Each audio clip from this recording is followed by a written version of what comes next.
I caught my wife kissing her boss's neck at the company party, so I went over to them, my heart racing and my face burning. I touched her shoulder, she turned around, startled, and simply said, "You don't have to explain anything, I just wanted to be sure."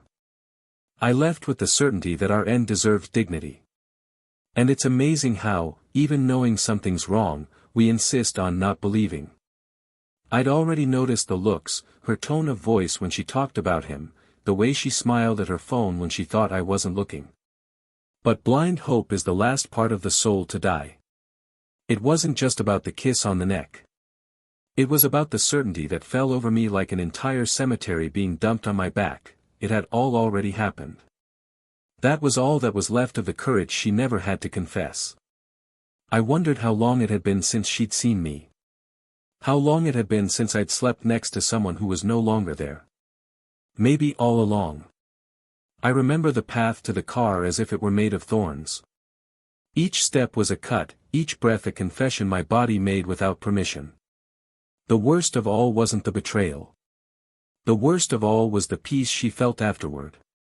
The way she didn't chase after me, as if that end were just a natural chapter, as if I hadn't been love at all, just convenience, just habit.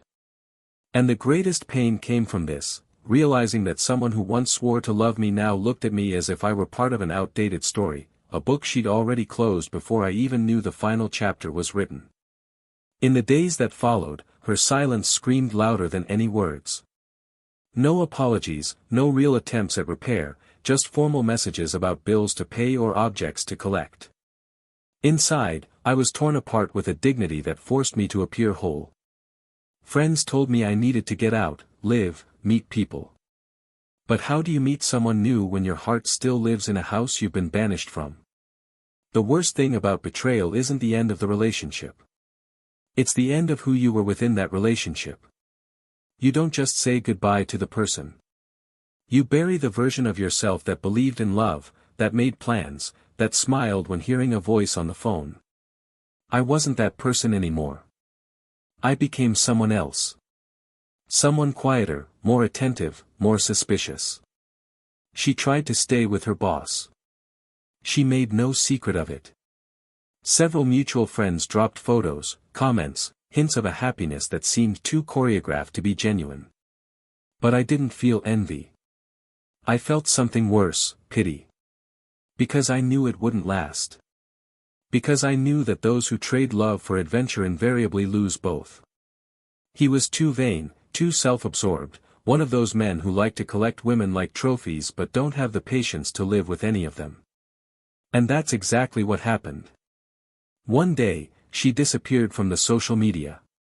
Total silence. Later, I learned that he had simply moved on, involved with someone else, and that she had been left behind like a mistake he hadn't even bothered to regret. She came to me some time later. Her voice low, her eyes weary. She said she needed to apologize.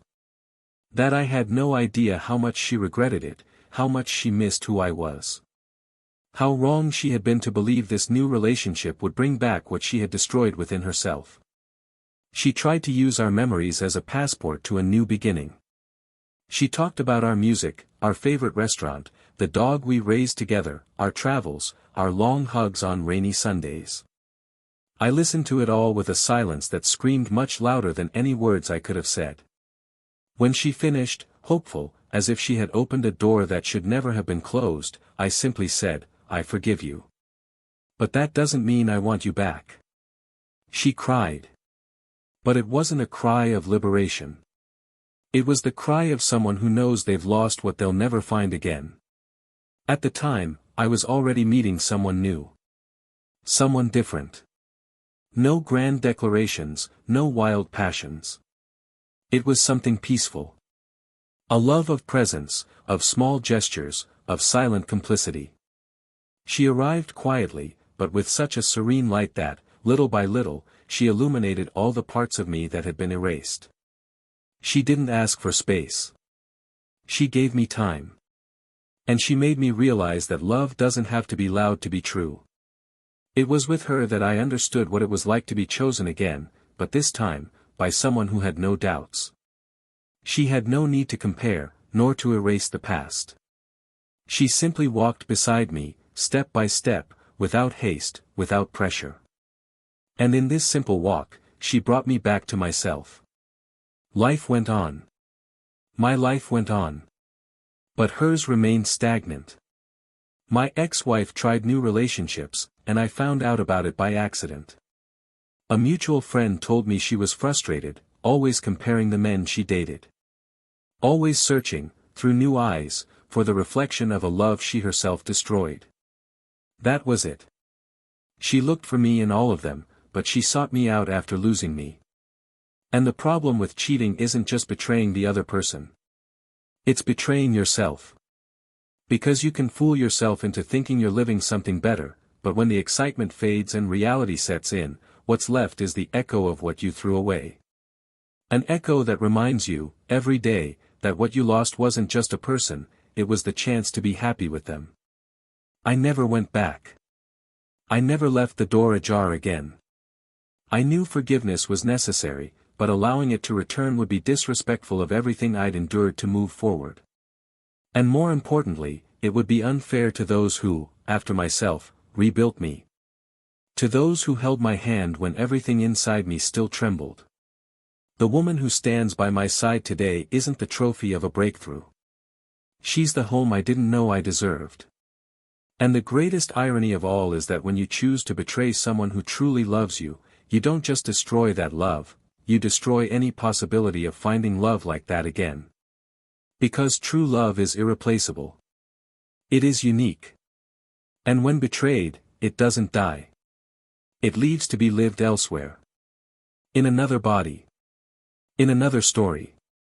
But it doesn't all end there. One day, years later, she saw me again. By chance. In a small restaurant in the town where we used to go.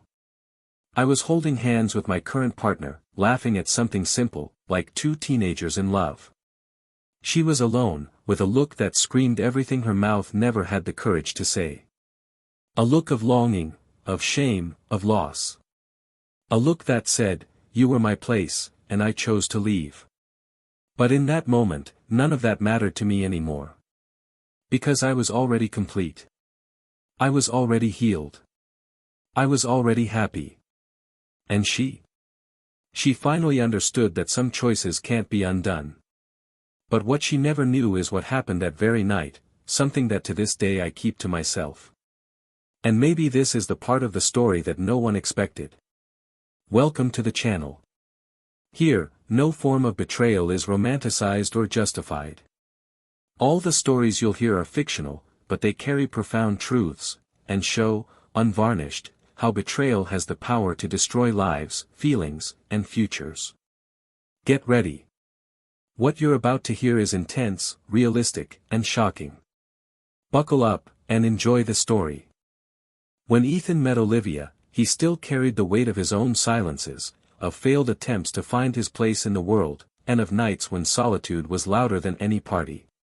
He wasn't an extraordinary man in the eyes of the world, but there was a rare calm about him, a kindness born of respect for the little things. He worked as a systems analyst at a technology company and led a discreet, methodical life, where each routine offered him security.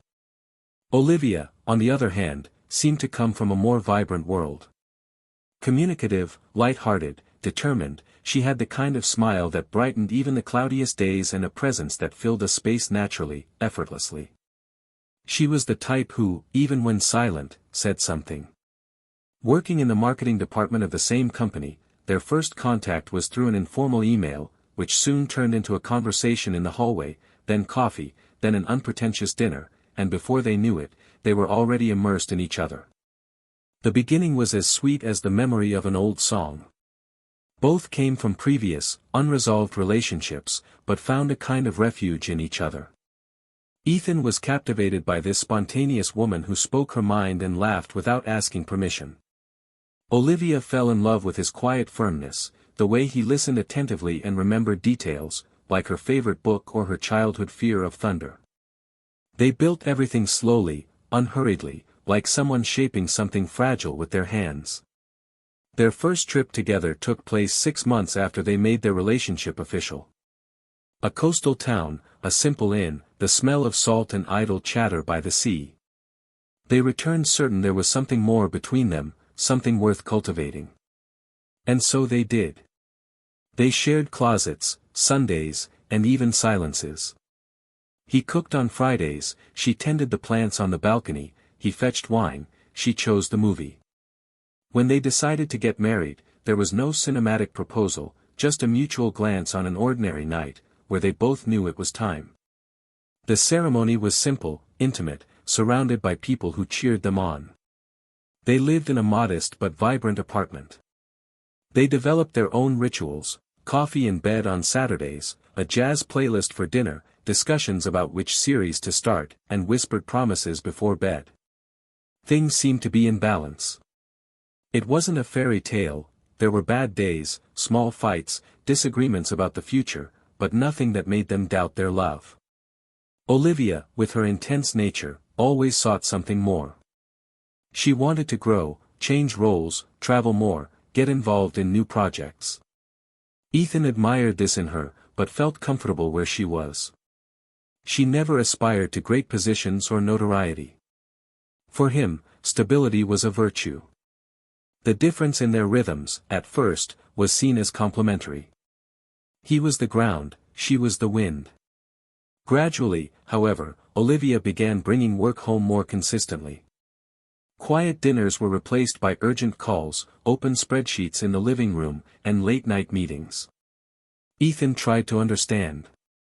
He even encouraged her. He told her she was at the peak of her career, that she deserved to be recognized, that she was intelligent and deserved to achieve whatever she wanted. She smiled and thanked him, but seemed increasingly distant. Once long conversations became brief. Shared laughter was replaced by a mutual weariness. There was still affection, respect, and an established routine, but something invisible seemed to be taking hold between them. A slowly growing space, imperceptible to the hurried eye, but one that transformed the home into a colder place. Despite this, Ethan believed it was just a phase. All couples go through ups and downs. They still hugged each other when they slept. They still shared the same side of the bed. They still wished each other well. But inside him, something began to ache silently. It wasn't jealousy. It was absence. An absence that felt even with her by his side. He began to notice that Olivia was easily distracted, that she checked her phone more often than before, that she responded with an increasingly frequent, "I'll be right back." She began going out alone to company events, dinners with colleagues, and after-hours get-togethers. She always had plausible explanations. And Ethan wasn't the suspicious type. He preferred to believe. He trusted, or at least he tried. They still maintained an active social life. They went out with friends, attended birthday parties, laughed at Sunday lunches. But as soon as they were alone, the silence would weigh heavily on them again. It was a polite, civilized silence, the kind that seems to respect each other's space but, deep down, screams for attention. Ethan was trying to break that silence with kindness. He made coffee, left notes, suggested short trips to reconnect. Olivia smiled and said she loved that about him. But the promises to reconnect never materialized. The excuse was always time. The time he lacked, the time he didn't allow, the time he demanded. One random late afternoon, she arrived home with a different expression. It wasn't tiredness, it was distraction. Her mind seemed elsewhere, her eyes slow to focus. Ethan tried to talk, asked if something was bothering her. She replied that it was just work, extra pressure, a new project that required more energy. He believed her. After all, she'd never given him any reason not to. But even believing, he felt something slipping through his fingers. He began to rethink his actions, to question if he'd done something wrong, if he'd become too complacent, if he'd failed to praise, to desire, to reinvent himself within his marriage. Maybe it was his fault. Maybe he'd become too predictable. The following weeks were a mix of hope and confusion. Olivia was by turns affectionate, then distant. Some days she returned early, seemingly eager to make up for lost time. They cooked together, drank wine, and laughed as before. On others, she locked herself in her room, headphones on, exhausted beyond sleep. Ethan fluctuated between believing they were fine and sensing something was missing. He had no proof, no confessions, but there was that nagging feeling that something was off. And even without knowing what it was, the pain was already beginning to settle in, silent, persistent, like an invisible crack in a seemingly solid wall. During a dinner with mutual friends, a detail caught his attention. Olivia mentioned a company event with unusual enthusiasm. She talked about new people arriving, about how the environment was being renewed, about the different energy the team was gaining. Ethan watched silently. He saw a glow in her he hadn't seen in his own home for a long time. And although he wanted to feel proud, something inside him shrank. It wasn't jealousy. It was the realization that she was blossoming away from him. That perhaps this new glow had no place in the old love they'd built. Despite this, he remained. He chose to believe in what they had built. In the years they shared, in the vows made with their eyes, in the days when she was his place in the world. And even though he felt something pulling him away from her every day, he remained, because love, sometimes, is this, resisting when everything around seems to want to give up. And it was in this setting, between gestures of hope and silences that hurt, that their story continued. A story where there was still love, but perhaps not the same. Where there was still companionship, but perhaps no longer presence. Where there were still promises, but perhaps no longer intentions. And between the pages of this routine of restrained gestures and unspoken words, something was preparing to break. Something that would change everything. But until that moment, Ethan still believed that love could be enough. He just didn't know that sometimes love endures, but doesn't save. That sometimes love fights, but doesn't win. That sometimes, love arrives too late to stop what has already begun to crumble. The company party took place on a Friday that was too hot for that time of year. Ethan hadn't planned on going. He hated corporate events, especially the ones where he had to smile politely and chat with people who only sought him out when they needed something. But Olivia insisted. She said it would be important to her, that it was a special night, and that she'd be happy if he accompanied her. He hesitated, but went. He put on the shirt she'd bought weeks before and let her straighten the collar with firm, quick fingers. On the way, she was restless. She fiddled with her phone more than usual, typing quickly, smiling to herself. When he asked if everything was okay, she responded with a too automatic, sure, too distracted, as if she didn't want to leave room for questions. They arrived at the brightly lit, overly decorated room, with ambient music, and people talking too loudly. Olivia went to greet her colleagues, walking back and forth with a glass of sparkling wine in her hand, and Ethan stood in the corner, watching, leaning against the bar, trying to look less out of place than he felt. He no longer sought to understand.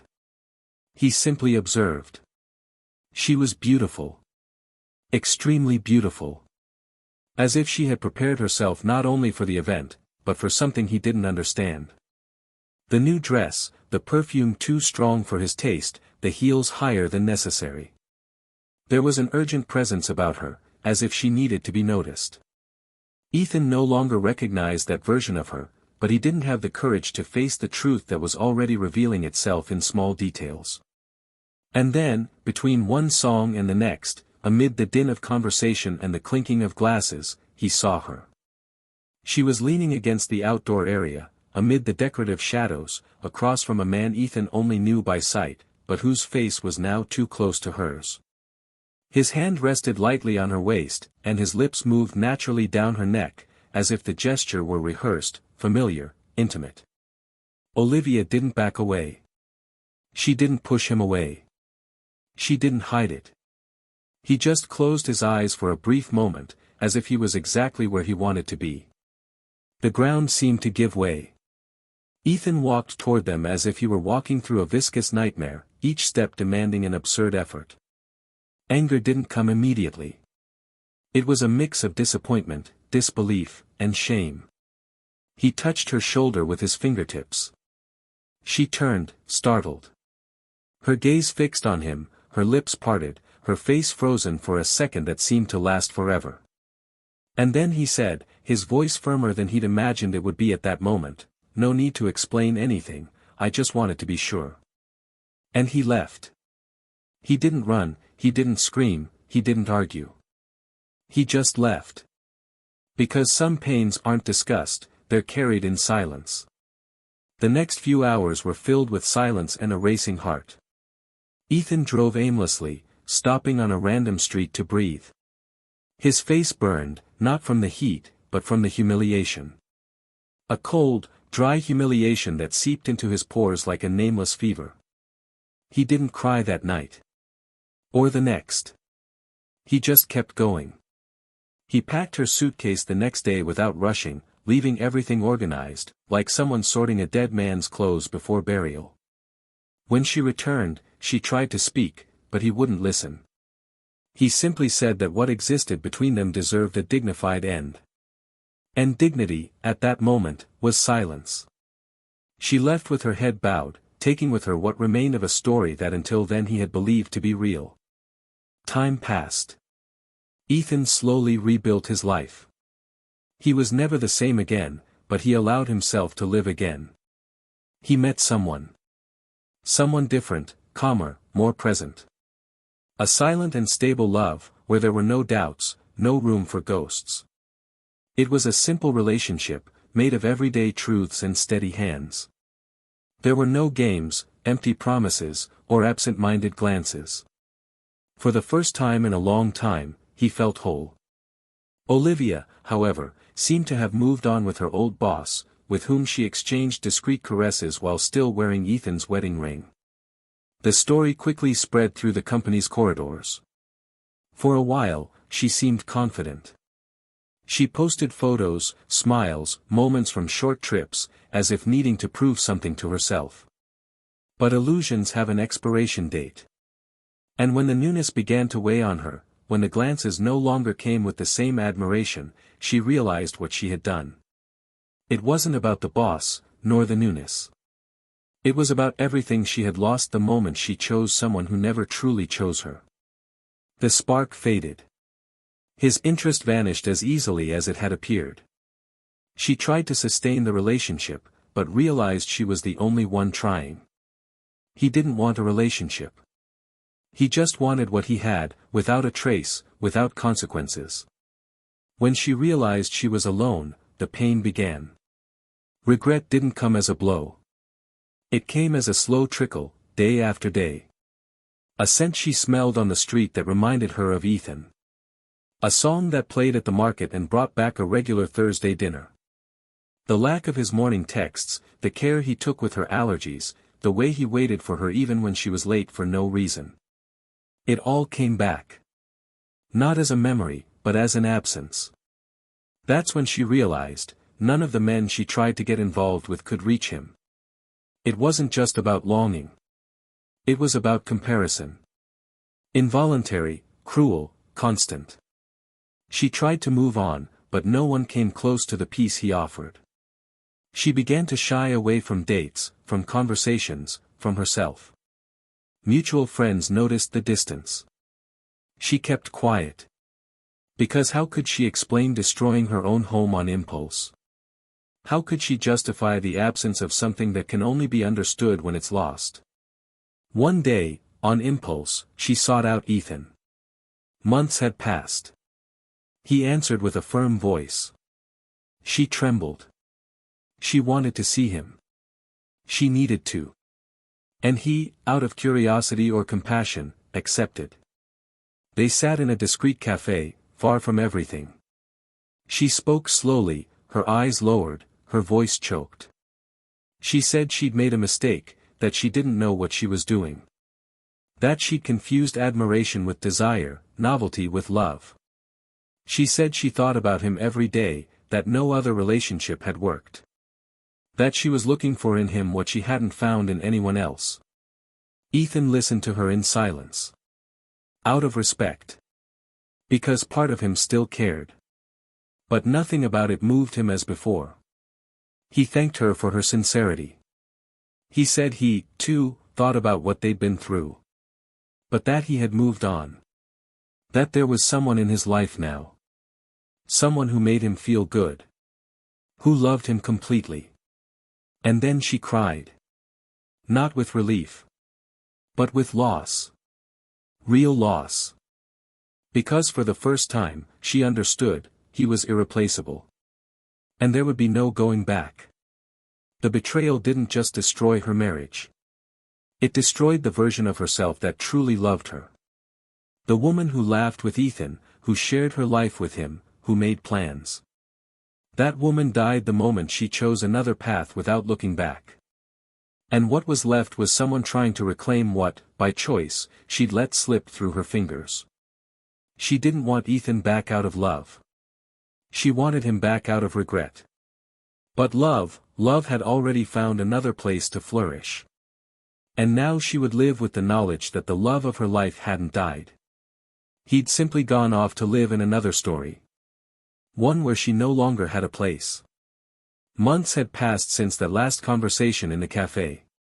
Time, which stops for no one, followed its course with the coldness of someone who doesn't care about open wounds. Ethan, firm in his decision, stayed away. Not out of pride, but out of self-respect. He had finally understood what it meant to be loved the right way, not out of obligation, nor comfort, but by daily, conscious, loyal choice. Beside the one who now shared his life, he found a light silence, full of meaning, and gestures that spoke more than promises. The days that once seemed gray now had color. He didn't seek distractions, nor quick fixes for the pains of the past. He was whole, present, living without the need to feign stability. He had peace. And this peace was too deep to be exchanged for nostalgia or belated words. It was the kind of serenity that only arises after you've gone through chaos and chosen not to return. The woman by his side, the one who arrived quietly, gradually became the solid foundation of everything he once desired. She didn't try to erase his past, but welcomed it. She was attentive, caring, and even without saying it, he knew she saw a part of him no one else ever bothered to understand. It wasn't a relationship of grand gestures, it was one of constancy. Someone who closed the windows on cold nights, made just the right amount of coffee, knew the name of his favorite book and how he liked his pillow arranged. Little by little, she filled the space that had once been a scar. But unlike other stories, it wasn't to make him forget, it was to teach him that it was still possible to love after being broken. Ethan learned from her that a wounded heart doesn't need to live on the defensive. That true love isn't the kind that requires effort to maintain, but the kind that simply endures. On the other side of the story, Olivia was heading in a different direction. It wasn't a sudden fall, it was a slow deconstruction. Her self-confidence dissolved into small internal defeats. The days became longer, the weekends quieter than before. Her friends gradually drifted away. Not out of malice, but out of discomfort. No one knew exactly what to say, how to react to that version of her that kept quiet at parties and avoided eye contact when she heard his name. She had tried other relationships, yes, but they all ended in the same place, comparison. It was as if every new man unknowingly carried the burden of being better than the one she'd pushed away. And no one was. None were as kind in their way of listening, as present in the little things, as stable without being lukewarm. She couldn't accept it, but it was inevitable, she missed him. But not the idealized man, but the real one. The one who woke up next to her with messy hair and a still drowsy smile. Of writing notes on napkins and saying, "Come back soon," as if each absence was too great. There were nights when she thought about calling. Not to apologize, because she'd already done that, but just to see how he was doing. But she always gave up. What could she say? What was there left to say after all this? So she just watched from afar. She saw photos, bumped into him once or twice by chance, and each encounter was like a silent stab. He was fine. It was obvious. The way he walked, the sparkle in his eyes, the calmness in his gestures. She recognized it because that man had once smiled that way for her. Now, that smile had a different name. A different reason. And it silently tore her apart. At a mutual friend's birthday party, they were both present. It was the first time they'd seen each other up close since coffee. She was more reserved, he more relaxed. Their reunion was polite. A quick greeting, a forced smile. Ethan didn't look away, but he didn't linger either. Just a respectful gesture, without rancor, without any pending issues. But it shattered her. Seeing up close how much he had overcome, how happy and whole he remained, was the final blow. That night, alone at home, she cried like she'd never cried before. It wasn't just longing, it was grief. Grief for everything she'd destroyed with her own hands. Grief for the version of herself that knew how to truly love and now could no longer find. It was at that moment that he realized, brutally, that betrayal doesn't just end marriages. It destroys the possibility of new beginnings. Because some doors, once they close, never open again. And regret, no matter how sincere, doesn't have the power to erase the choices made. Ethan, for his part, moved on with ease. He remarried some time later, in a discreet ceremony, among people who knew his pain and celebrated his personal victory. His new wife looked at him with admiration, but also with reverence. She knew his story, but didn't hold it as a threat. She knew she was beside a man who chose to rebuild himself without losing his essence. Together, they adopted a dog, traveled, and built a home where love was routine, not the exception. He no longer held anger toward the past. He had forgiven Olivia not because she deserved it, but because he needed to let go. He held no grudges, but neither did he carry memories. It was all part of a story that prepared him for the life he truly deserved. And, most importantly, he had relearned to trust. Olivia, in the end, went it alone. She tried to get her life back on track, went back to school, tried to rediscover herself, but there was something about her journey that always pulled her back. It wasn't a lack of opportunities, it was the absence of meaning. Because even surrounded by new experiences, new faces, and possible paths, she never found peace. The weight of having shattered what was whole remained. And no matter how hard she tried to move on, every new attempt was pierced by the shadow of who she was, and who she stopped being when she chose to turn her back on the truest love she'd ever known. One spring afternoon, sitting alone on a park bench, watching couples pass by hand in hand, she finally understood that the cruelest loneliness isn't the one that comes from the absence of company, but from the knowledge that she had everything and threw it away. Now I want to hear from you. What did you think of this story? Have you ever experienced something similar or know someone who has? Leave your opinion in the comments, it's very important to us. And if this story touched you in any way, don't forget to subscribe to the channel to see more stories like this, intense, moving, and full of profound reflections on love, choices, and consequences. This story shows us that betrayal doesn't just destroy relationships. It breaks invisible bonds, uproots that took years to grow, and leaves a trail of regrets that can't always be healed. Trust, once broken, rarely recovers. And love, no matter how strong, doesn't survive alone. It requires care, truth, and loyalty. Those who choose to betray may even experience a moment of euphoria, but sooner or later they will have to face the mirror, and discover they've lost much more than they imagined. This channel does not support, encourage, or romanticize any type of betrayal. Here, we value loyal love, truth in relationships, and the power of the right choice, even when it requires sacrifice. Until the next story.